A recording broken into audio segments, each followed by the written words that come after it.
I appreciate your concern, but I have a little saying. Never try and teach a pig to sing. It's only a waste of your time, and it annoys the pig. Well, excuse me. Well, excuse me, Donald. Excuse Joe, excuse Kelly. We don't consider this a waste of our time. You're our friend. I'm sorry. It's just... I can't tell you how it feels to see him again. Look, he ran off 15 years ago, on the night of my senior prom. Do you know how embarrassing it was introducing my date to a man who was emptying out his sock drawer in a Pan Am overnight bag? Dad, this is Greg. Greg, the man waving wildly for a taxi, his father. Why don't you call him? He's obviously dying to talk to you. Is that right? Sure. He didn't come into the Point after on a lark. He probably heard from somewhere that you hang out there, and he came in hoping you'd show up. But then he left. Look. He lives in Southern California, and you saw him today in Philly. Now, he's obviously trying to reach out. Did he call? You didn't answer the phone. It did ring 7 different times. Yeah, that was us. That bastard! He didn't even try and call! Nice going, Dr. Freud. Donald, did you ever try reaching out to him? Many times. I'd call him at the club in Santa Monica. He happens to be a tennis pro. I'd hear someone say, "Hey, Russ, it's your son." And I'd hear him in the background, "My son is dead." That's awful. Well, what's he gonna say? My son is a screaming queen? Use your head. Well, maybe we'd better go. Yeah. Shouldn't we do something about the door? I'll leave it. Maybe I'll take up surfing. Okay. Okay. Okay. Guys,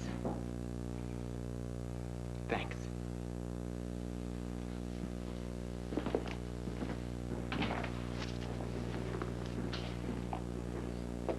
Donald, he's staying at the Latham Hotel, room 501. Here's the number.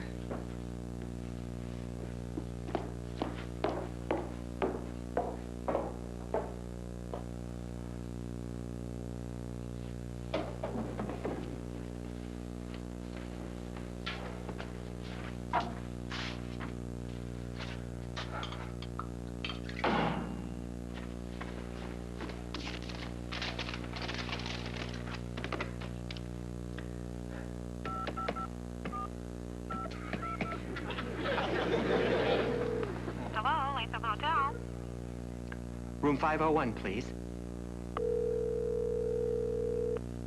Hello? Hello?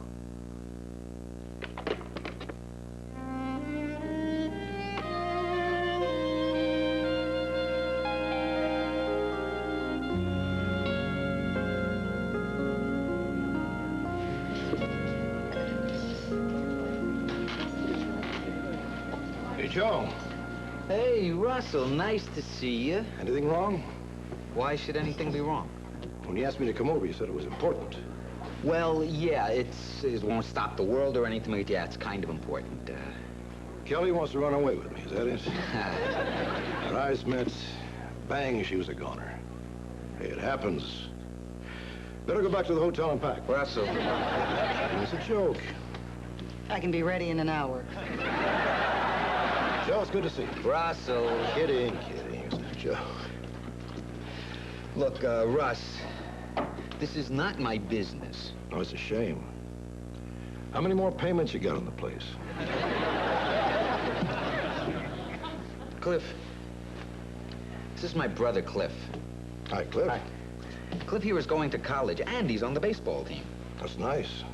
Also on the hockey team, the soccer team, and knows everything there is to know about Guam. Tell him, Cliff.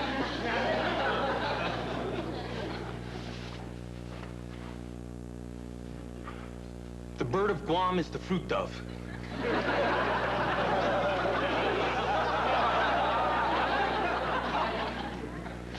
That's their bird. I did a book report on it. Guam, land of the fruit dove. That'll be all, Cliff. Is that why you asked me over? I thought that it was important that you get to know my family and friends. I didn't know I made that much of an impression. Yeah. Honor student, athlete, all this, and a homosexual, too. Our special today is duck.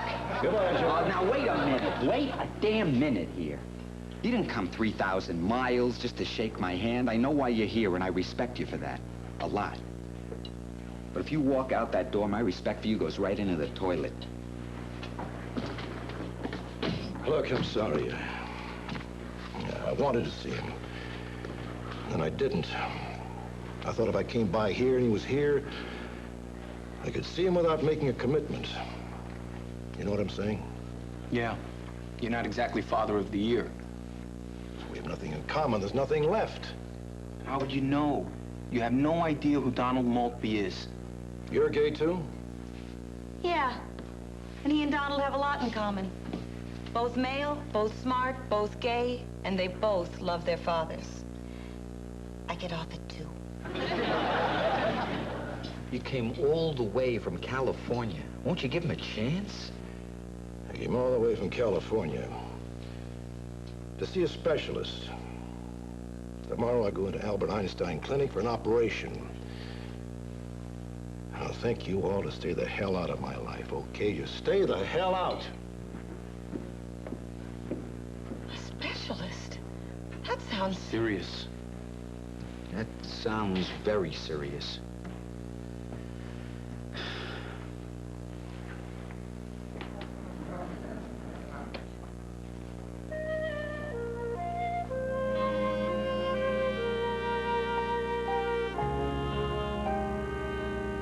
This is Mr. Maltby. Yeah, I was in pre-op. I was wondering, did my son call? Donald Maltby. Are you sure? Well, did anyone call saying he was Donald Maltby? Did anyone call saying he wasn't, but it sounded like he was lying? So what you're saying is that no one who is Donald Maltby called, right? Well, if he does, I don't want you to put him through, understand? I don't want to talk to him. I don't care if he begs. You're not to put him through. You got that, sweetie? You sound like you got a great mouth. You do? What are you wearing? Hi, Russ. Hey, Russ. Later. Don't tell me. If I don't make it through surgery, you want to buy my slippers. Is that bad, huh? Unbelievable. My grandmother Bessie smoked cigars, drank bourbon like Ernest Hemingway, had the plumbing of Pat Boone. Had to be 109. I play tennis 4 hours a day, drink nothing stronger than Dom Perignon. A cigarette never touches my lips. My insides look like Oscar Madison's underwear drawer. It's fair. No, he's got a new show. What? Klugman. Why don't you tell him what it's about while you're at it, Cliff? Oh, yeah, it's about this Undertaker or something. Cliff, are you cool? Look, Russ, Donald is waiting downstairs.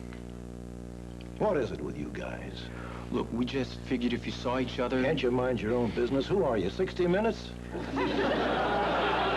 Look, Russ, it wasn't easy getting him here. Oh, you dragged him here against his will. He didn't want to see me. Sure he did. And why is he waiting downstairs? Because you're a Did you guys just get out? Look, Russ. No, you look. He doesn't want to see me. I don't want to see him. You tell him if I wanted a son, I would have been here. I don't need to come back to his place and die so he can stand over me and then hold my hand. Russ, you didn't die. Please believe me. I died. And he pulled the trigger.